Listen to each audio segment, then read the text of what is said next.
जय हिंद सभी को।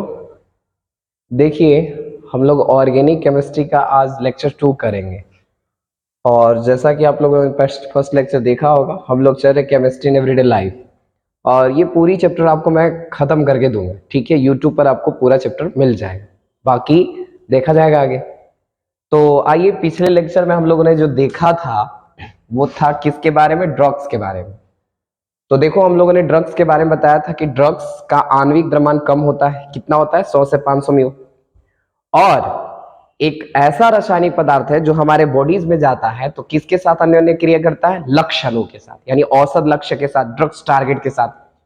और उसके साथ अन्योन्य क्रिया करके जैव प्रतिक्रिया उत्पन्न करता है, ठीक है ना। लाइफ प्रोसेस जो होती है, बायो प्रोसेस को उत्पन्न करती है, जिससे क्या होता है? रोगों का निदान हो जाता है, उपचार हो जाता है, निवारण हो जाता है। तो बस उसी रासायनिक पदार्थ को हम लोग ड्रग्स यानी औषधि के नाम से जानते हैं। क्लियर था ये बात? उसके बाद मैंने कहा था लक्ष्य अणु क्या होते हैं। तो लक्ष्य अणु के बारे में आप लोगों को मैंने पिछले लेक्चर में बता दिया है, पिछला लेक्चर देख लेना, ठीक है। और एक मैंने बताया था रसायन चिकित्सा, कि जब चिकित्सा के क्षेत्र में हम लोग रासायनिक पदार्थ का उपयोग करते हैं तो उसे रसायन चिकित्सा कहते हैं। इसको एहरलिच नामक वैज्ञानिक ने 1913 ईस्वी में इस शब्द को दिया था। फिर औसत लक्ष्य क्या था? तो हमारे बॉडीज में ड्रग्स जिन वृहद अणुओं के साथ अन्योन्य क्रिया करता है, उस वृहद अणु को हम लोग क्या कहते हैं? लक्ष्य अणु। लक्ष्य अणु कौन नहीं है? तो लक्ष्य अणु विटामिन नहीं है, बाकी कार्बोहाइड्रेट, प्रोटीन वगैरह है। तो ये तमाम चीजें आपको पिछले लेक्चर में हम लोग कर लिए थे।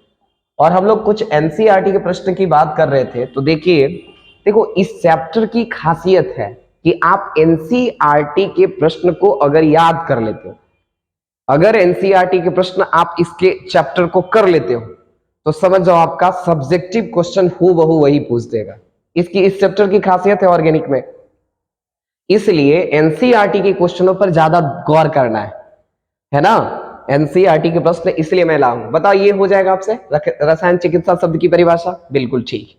वृहद अणु के नाम लिख सकते हो जिसके साथ औसत लक्ष्य अणु अन्योन्य क्रिया करता है, यानी लक्ष्य अणु चुना गया है। तो खाली एक को छोड़कर, प्रोटीन को छोड़कर कार्बोहाइड्रेट्स, उसके बाद विटामिन कर सकते हो, प्रोटीन्स कर सकते हो, ये आपका हो जाएगा। आज हम लोग कुछ देखेंगे। अगला प्रश्न है एनसीईआरटी का ही, और क्वेश्चंस क्या है कि बिना डॉक्टरी परामर्श के दवाई क्यों नहीं लेनी चाहिए। अब सोचिए, ये कॉमन बात है। कॉमन बात मतलब ये हर कोई जानता है। गांव में जो नहीं भी पढ़े लिखे व्यक्ति हैं वो भी इसको अच्छे से समझते हैं, ठीक है, कि हमें डॉक्टर के सलाह के बिना दवाई क्यों नहीं लेनी चाहिए। लेकिन हाँ, उनका समझ थोड़ा सा अलग है, क्योंकि वो डायरेक्ट सोचते हैं कि अगर बिना डॉक्टर परामर्श के दवाई लेंगे तो फिर हमारे बॉडीज में दूसरी बीमारी आ जाएगी। ये उनका सोचना है। लेकिन आपको थोड़ा तार्किक रूप से देना है कि क्यों, अगर दूसरी बीमारी आएगी तो वो क्यों आएगी, क्या कारण है। तो देखिए, बिना डॉक्टरी परामर्श के दवाई हमें क्यों नहीं लेनी चाहिए, उसका कारण सुनिए। एकदम कॉमन बात। देखो, जो हमारे शरीर के अंदर ड्रग्स जाता है, औषधि जाता है, वो ठीक है अलग अलग क्रिया करता है। सारे ड्रग्स का अलग अलग क्रिया है। जैसे बुखार किसी को लगा हुआ है, उसके ड्रग्स की अलग क्रिया होगी। किसी का सिर दर्द कर रहा है, उस पर जो मेडिसिन खाएगा उसकी अलग क्रिया होगी। सारे ड्रग्स की क्रिया अलग अलग होती है। दूसरी चीज है, प्रत्येक ड्रग्स की यानी औषधि का खुराक निश्चित है। खुराक यानी मात्रा निश्चित है। सोचिए, कहा गया है कि दवाई हमारे शरीर के अंदर जाके साइड इफेक्ट दे रहा है, लेकिन सारा दवाई साइड इफेक्ट नहीं दिखाता है। पार्श्व प्रभाव जिसको कहते हैं, साइड इफेक्ट। क्या आपको सिर दर्द कर रहा है, आप दवाई खा लोगे तो साइड इफेक्ट दिखाने के चांसेस बहुत कम है। साइड इफेक्ट कब दिखाएगा? अब खाना है, डॉक्टर कहा है कि सुबह में 1 गोली खाना है, आज 4 गोली मार दोगे तो फिर तो दिक्कत है। मात्रा पर डिपेंड करता है। हमारे बॉडीज में मेडिसिन का जो साइड इफेक्ट है वो खुराक पर निर्भर करता है, मात्रा पर निर्भर करता है, ड्रग्स के प्रकार पर निर्भर करता है, व्यक्ति के फीमेल है कि मेल है इस पर निर्भर करता है। अब सोचिए, औरत के दवाई अगर कोई जेंट्स को दे दिया जाए तो फिर तो दिक्कत है, और जेंट्स के दवाई औरत को दे दिया जाए तो दिक्कत है। झोला छाप डॉक्टर अगर ऐसा कर दे तो फिर साइड इफेक्ट आना ही आना है। अब सोच लो, फीमेल का दवाई मेल खा रहा है, मेल का दवाई फीमेल खा रहा है, तो ये तो समस्या आ जाएगी ना। तो हमारे बॉडीज में साइड इफेक्ट आने के क्या कारण हो सकते हैं? मेडिसिन आप ज्यादा खा लिए, मात्रा ज्यादा ले लिए, दूसरा उसका सही समय पर खुराक नहीं लिए, सही प्रकार नहीं लिए, ठीक है, मेल को खिलाना था कि फीमेल को खिलाना था कि बच्चे को खिलाना था, इसका आपने सावधानी नहीं बरता, तो शरीर में साइड इफेक्ट आएगा। क्योंकि साइड इफेक्ट की प्रत्येक औषधि की मात्रा निश्चित होती है, प्रत्येक औषधि की क्रिया निश्चित होती है।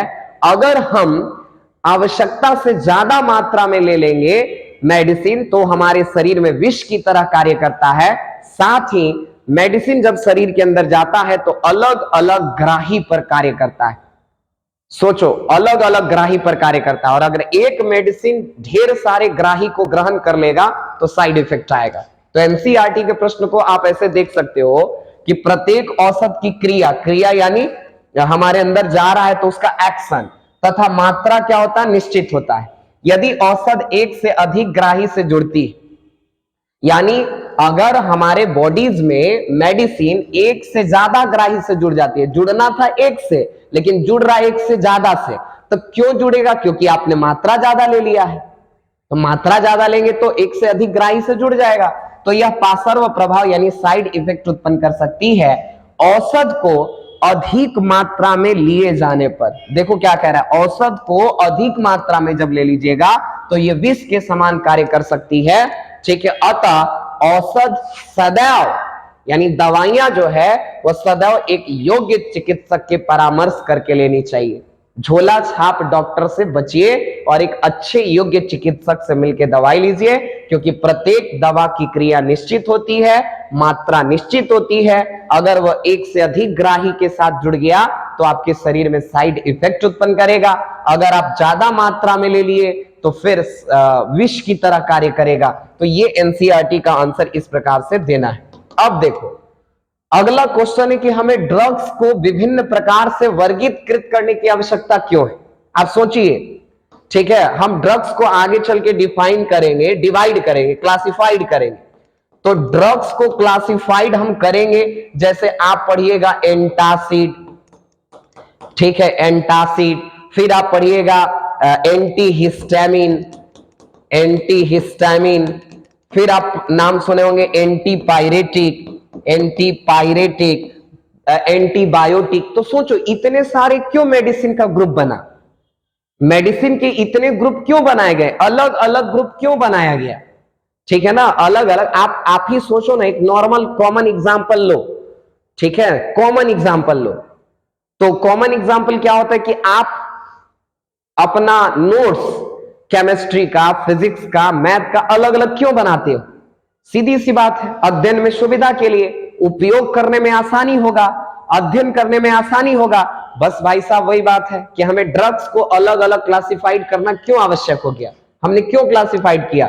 तो क्वेश्चन है कि हमें ड्रग्स यानी औषध को विभिन्न प्रकार से वर्गीकृत करने की आवश्यकता क्यों हुई? तो उसके दो कारण है। पहला कारण क्या है?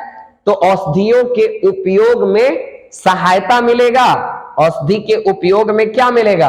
तो उपयोग में सहायता मिलेगा तथा अध्ययन को आसान बनाया जा सकता है। बस सिंपल कारण देना है। पूछेगा क्यों आवश्यक हुआ, तो कहिएगा कि अध्ययन में, औषधि के अध्ययन में सहायता मिलता है और उपयोग में सहायता मिलता है, इसलिए हमें ड्रग्स को विभिन्न प्रकार से वर्गीकृत करने की आवश्यकता है। क्या लिखा पाएगा? बिल्कुल लिखा पाएगा। अब देखो एनसीईआरटी, आज केवल हम एनसीईआरटी की बात करेंगे। इस चैप्टर का एनसीईआरटी कल से आपका लेक्चर हो जाएगा, वो बेहतरीन टाइप का होगा। अगला क्वेश्चन है कि एंजाइम की सक्रिय सतह पर, अब सोचो, हमने आपको पढ़ाया था फर्स्ट लेक्चर जो बच्चे पढ़े थे, मान लीजिए ये एंजाइम है, ठीक है, मान लो ये एंजाइम है और इसकी सतह पर ड्रग्स आकर के क्या था? जमा हो जाता है, यानी कलेक्ट हो जाता है। तो सोचिए, इसकी सतह पर जो ड्रग्स आके कलेक्ट हो रहा है, तो आपसे सवाल पूछेगा कि ये आपका क्या है? ड्रग्स है, और ये आपका क्या है? एंजाइम है। तो इन दोनों के बीच कौन सा बल कार्य करता है? यानी जो थामे हुए हैं एंजाइम, जैसे मान लो एंजाइम्स है और ये ड्रग्स है, तो ड्रग्स जाकर के इसके सरफेस पर चला गया, तो ये ड्रग्स यानी औषधि और इस एंजाइम के बीच कौन सा बल कार्य करता है? ये सवाल पूछा जा रहा है। तो इसके बीच बल कार्य करता है आयनिक बंधन। नाम सुने हो आयनिक बंधन का? तो सुने हो तो आयनिक बंधन। तो एक कार्य करता है आयनिक बंधन, फिर है हाइड्रोजन बंधन, फिर है वांडर वाल्स बल, और फिर है द्विध्रुव द्विध्रुव आकर्षण बल। ठीक है, यानी पहला क्या बोलेंगे कि एंजाइम और औषधि के बीच कौन सा बल कार्य करता है? तो एक है आयनिक बंधन, दूसरा है हाइड्रोजन बंधन, तीसरा है वांडर वाल्स बल, चौथा है द्विध्रुव द्विध्रुव आकर्षण बल। हालांकि द्विध्रुव द्विध्रुव आकर्षण बल भी वांडर वाल्स है, ठीक है ना, वांडर वाल्स है। तो ये क्लियर हो जाएगा ये बातें। ठीक है, ये पिछला वाला क्वेश्चन क्लियर है कि हमें ड्रग्स को विभिन्न प्रकार से वर्गीकृत करने की आवश्यकता क्यों होती है? बताओ क्यों होती है? ठीक है, तो अध्ययन में आसानी हो इसके लिए, और दवा के उपयोग में आसानी हो, सहूलियत हो इसलिए। ठीक है, कौन सा बल कार्य करता है एंजाइम और ड्रग्स के बीच? वो पता हो गया, आयनिक बंधन, हाइड्रोजन बंधन, वांडर वाल्स, द्विध्रुव द्विध्रुव आकर्षण बल। ठीक है, अब आइए देखो, अब हम जब ठीक है दवा खाते हैं तो हमारे बॉडीज में उसको रिसीव करने वाला होता है, जिसको हम कहते हैं ग्राही। उसको रिसीव करेगा ग्राही, जिसको कहा जाता है। अब सवाल ये पूछेगा आपसे कि जो ग्राही है वो कहां स्थित होता है? तो देखिए, वो जो ग्राही होता है, ग्राही शरीर की संचार व्यवस्था के निर्णायक प्रोटीन होते हैं। मतलब एक तरह से कहिए प्रोटीन है। ग्राही को हम प्रोटीन कह सकते हैं। और प्रोटीन कहां स्थित होता है? तो ये कोशिका कला में स्थित होता है, ठीक है ना, यानी कोशिका में स्थित होता है। तो हम ये कह सकते हैं कि ग्राही हमारे शरीर में कौन है, ग्राही के रूप में कौन है? तो एक निर्णायक प्रोटीन होते हैं, एंजाइम होते हैं। प्रोटीन को आप एंजाइम कह सकते हो, मैंने फर्स्ट लेक्चर में बताया था, प्रोटीन को एंजाइम कह सकते हैं, ठीक है ना। तो वो प्रोटीन यानी एंजाइम्स होते हैं जो कोशिका कला में स्थित होते हैं। क्या ये क्वेश्चन हो पाएगा आपसे? तो ये आपका क्वेश्चन था 6 नंबर क्वेश्चन, ठीक है ना। तो एनसीईआरटी के इतने प्रश्नों को इस चैप्टर का शुरुआती दौर में आपको क्लियर रखना है। तो फर्स्ट लेक्चर में किसके बारे में बताए थे? ड्रग्स क्या है। दूसरा हमने बताया था ड्रग्स का आणविक द्रव्यमान कितना है। तीसरा मैंने बताया था रसायन चिकित्सा क्या है। चौथा मैंने बताया था औसत लक्ष्य यानी लक्ष्य अणु कौन कौन से हैं और किसको कहते हैं। फिर मैंने आपको बताया कुछ अभ्यास प्रश्न कराया था, और अभ्यास प्रश्न के बाद एनसीईआरटी के हमने 6 प्रश्नों को कवर किया। उम्मीद है कि ये 6 प्रश्न आप एक बार पुनः देखोगे या बार बार देखते रहोगे तो आपको याद हो जाएगा, ठीक है। बाकी आपका कर्तव्य ये है कि आप इसको शेयर करोगे दूसरे बच्चों के साथ, क्योंकि देखो बहुत सारे बच्चे अभी इस चैनल से वंचित है, इस चैनल को नहीं जानते हैं, और बहुत सारे बच्चे जानते हैं तो ये खफा रहते हैं कि पूरा वीडियोस नहीं डालते हैं सर, ठीक है। तो हमारी थोड़ी सी कुछ मजबूरी होती है, व्यवस्था होती है, और अक्सर मैं यूट्यूब पे रहता नहीं हूं। तो अब मैं जितने भी टाइम बचे हैं मैं आपके साथ हूं। आपको भी हमारा थोड़ा सा सपोर्ट करना है, बस वीडियो को शेयर करना है अपने दोस्तों में, ठीक है ना।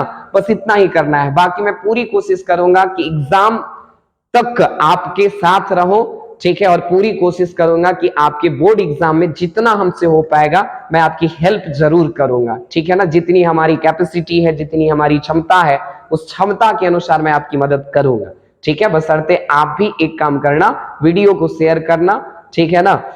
अपने दोस्तों में, नए दोस्तों में शेयर जरूर कीजिएगा। तो आज के लिए बस इतना ही रखेंगे। Thank you very much. जय हिंद, जय भारत।